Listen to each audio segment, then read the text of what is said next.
میگه تمام ایدئولوژی ها آزمون خودشونو پس میدن. این صوت مال 1355 آیت الله خزعلی شورای نگهبان، ایشون مفسر قرآن بودن قبل انقلاب. شأنیت سیاسیشون باعث شده این بحث مفسریشون دیده نشه، مفسر قدری بودن. یک جایی ما داریم بررسی میکنیم صحبت‌های ایشونو، ببینید چی داره میگه. 1355 اون زمان کسایی که حرفا رو میشنیدن با خودشون چی میگفتن؟ ایشون میگه دنیا تدریجا برای ظهور آماده میشه. یک آماده سازی مادی است، یک آماده سازی چه معنوی است. تو بحث آماده سازی معنویش من اول بگم، میگه الان معنویت به معنی دین الزاما نیست، منظورشون اینه که غیر مادی، یعنی اینجوری بگیم بهتره. میگه تمام ایدئولوژی ها آزمون خودشونو پس میدن، تمام ایسمه ها امتحان میشن. ما تو بحثمون هست اونجا خواهم گفت مفصل. بعدش چی میشه؟ فلزا کسی دیگه داعیه دار نیستش که اگه منم حکومت تشکیل میدم انقدر خوب میشد، چون حکومت امام زمان خیلی خوب میشه. فلزا کسی دیگه داعیه دار نیستش که اگه منم حکومت تشکیل میدم انقدر خوب میشد، چون حکومت امام زمان خیلی خوب میشه. خیلی خوب میشه که نمونهش نبود اصلا بشر رو تصور. خیلی‌ها میگن ای کاش باباهامون زنده میموندن این روزا رو میدیدن، دلشون میسوزه که اینا نیستن. اینطوره. با این شرایط میگه حالتی نمونده که کسی یه نفر رو بغل وایسه بگه درسته خوبه، من منکر نیستم، اما منم میتونستم چیزی توی مایا درست کنم. اون ایده منم اینجوری جواب میگه همه اینو باید بشکنه. که ببین هر مکتبی آمد، هر اسمی آمد، جز مکیدن کاری نداشت، فقط بشر رو مکید و رفت. چون دنیای رو به کمال است اما با تدریج. چون چنینه حواستون هست دنیای رو به کمال است اما با تدریج. یهویی نخواید مثلا ببین این که امروز و بختتن یهویی این به این معنی نیستش که گفتیم چی آره یهویی مثلا یه چیز غیر معنوس بشه. نه، دنیا آماده میشه، یعنی مردم بیزار میشن از زمین دیگه، بیزار میشن از زندگی. و این برای کی؟ نبض زمان برای کسایی که خودشون آماده کردن. این منتظر یه همچین وظایفی داره. اونا کیان؟ اون کسی که معبدن، عبدن، تو دل اون سیاهیا حق جوان، ضد باطلن، از حق دفاع میکنن ولی براشون هزینه داشته باشه. جهان آماده شود برای اینکه به دست صالحین سپرده شود، باید آماده شود. آمادگی مادی و آمادگی معنوی. آمادگی مادی باید جهان بشه یک خانه. از اون گوشه اتاق صدا بلند شد این گوشه بفهمه، از این گوشه بلند شد اون گوشه بفهمه. این حرف 1355 زده شده. بعد جهان بشه یه خونه. از اون تو خونه، شما تو خونه زنگ میزنی باباتو پیدا میکنی، یه دادی میزنی بابا مامان تو آشپزخونه تو اتاق. درسته؟ میگه همینجوری میشه. هر کیو میخوای صدا کنی یه داد میزنی، انگار تو خونه پیداش میکنی. باید یک سلسله اعصابی کره رو به هم ربط بده. باید یک سلسله اعصابی کره رو به هم ربط بده تا آقامون بیاد. 1355 تاکید میکنه که اصلا صداها، رنگها، چهرهها، دردها، فریادها رو همه بفهمن. میگه آدما چهرهها، دردها، رنگها، فریادهاشون رو با هم به اشتراک میگذارن. یکی یه خبر خوشحالی داره همه با خبر میشه، یه اتفاق بدی دردناک افتاده یه گوشه‌ای از این خونه بزرگ همه با خبر میشه. به اشتراک چهره‌ها یه قیافه‌های هم دیگه رو میبینن، به اشتراک میگذارن. این جنبه‌های مادیشه که با درست بشه تا بشه به دست صالحین اداره بشه.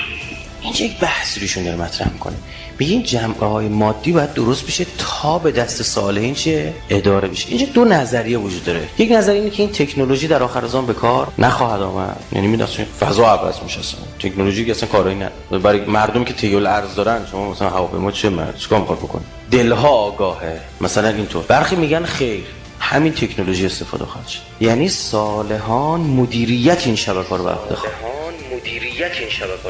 بعد این مدیرا یهو از مادرشون به دنیا میاد، قبلش نباید پرورش یافته باشن، نباید آماده شده باشن، نباید اینا وجود داشته باشن، نباید کار تربیتی کرد برای ساخت اینها. متوجه چی شد؟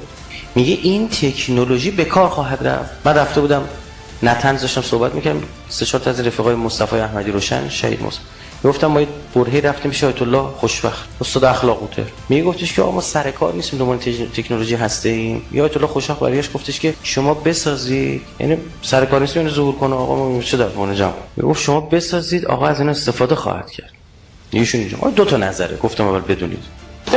که در سبزوارند از ورامین بیخبر، در ورامینند از رزفول بیخبر، تمام باید به آن واحد خبردار شوند. لذا در روایات مربوط به قرآن نیست، در روایات اشاره بینها شده که نشستن هم همدیگر رو میبینند هم صدای همدیگر رو میشنوند. وقتی میخوان این حکومت رو بیان بکنن اینطور بیان میکنن، هم همدیگر رو میبینن هم دیگه همدیگر رو چی؟ هم میبینن هم میشنون. این 1355 یه نفر حرفو میزد گفتن چی داره میگه؟ جن داره اینا. کف دستشون چیزی وا میشه میبینن. یعنی چی کف دستشون رو نگاه میکنن آقا رو میبینن وقت ظهور؟ یعنی چی کف دستشون رو نگاه میکنن آقا رو میبینن وقت ظهور؟ همین الان صبح تا شب شبکه‌های سعودی داره مکه مکرمه رو مدینه منوره رو آنلاین داره پخش می‌کنه. دیدید؟ مستقیم پخش زنده. حرم امام حسین شما پخش زنده می‌بینید، شبکه خود حرم داره پخش می‌کنه. حرم امام رضا رو زنگ می‌زنی یه شماره صداها رو میشنوید. صدای دور ظریفو داری میشنوید. یه نگاه می‌کن کف دستشون با خبر میشه. خدا وکیلی اینا مثلا 30 40 سال پیش میگفتیم یعنی چی؟ فلذا آماده میشه برای این اتفاق. و ما باید آماده کنیم خودمون رو برای اون اتفاق. این ما پرورش بدیم نیروها. بالاخره اگه قرار باشه آقا همه رو نیروها رو مدیرا رو با معجزه بیاد اونجا بچینه که این نشد که کار که از اول معجزه می‌کردی چرا 1200 سال بگذره ها 100 سال بعد ظهور می‌کردی. نه شرایط جهانی باید آماده بشه. این قضا باید بپزه. این قضا باید بپزه. چند بعد داره این حکومت آقا صاحب زمان ما. یکی گستره حکومت ایشونه چقدره؟ میاد همین تو کشور اسلامی حکومت میکنه یا نه تو همین ایران و عراق و چند تا کشور شیعه. آنچه که از روایات برمیاد منطق پشتشه، یعنی با عقلانیت جوره و حتی نه از روایات ما و آیات قرآن بلکه از چی؟ از قبل از اون، از تورات انجیل برمیاد اینکه حکومت جهانی است. گستره حکومت کل کره زمین. ببین ما در مزامیر داوود میگه جهان به ارث صالحان خواهد رسید. همین آیه که الان مرحوم خضری داشت تفسیر میکرد کدوم آیه است؟ همین ان الارض یرث. الارض یعنی چی؟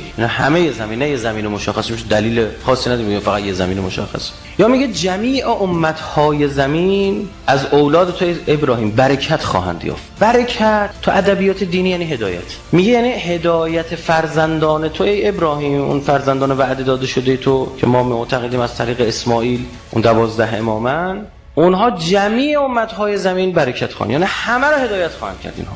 و تا الان محقق نشده. 11 تاشون به شهادت رسیدن. اون 12مین کار رو خواهد کرد.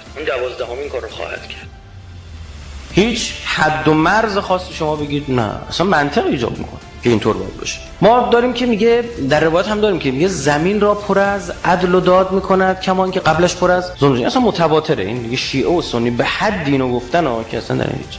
زمین را، کل زمین را، اگه لازم بود میگه مدینه را، اگه لازم بود میگه حجاز را، اگر لازم بود قلمرو سرزمین‌های اسلامی را، نه کل زمین رو. و حتی من میخوام یه چیزی بیشتر به شما بگم، نه تنها زمین، برید بالاتر. یعنی اثرات این حکومت بر آسمان‌ها خواهد رسید. حالا بحثی خود خطرناکی باشه، اما این واقعیتی است.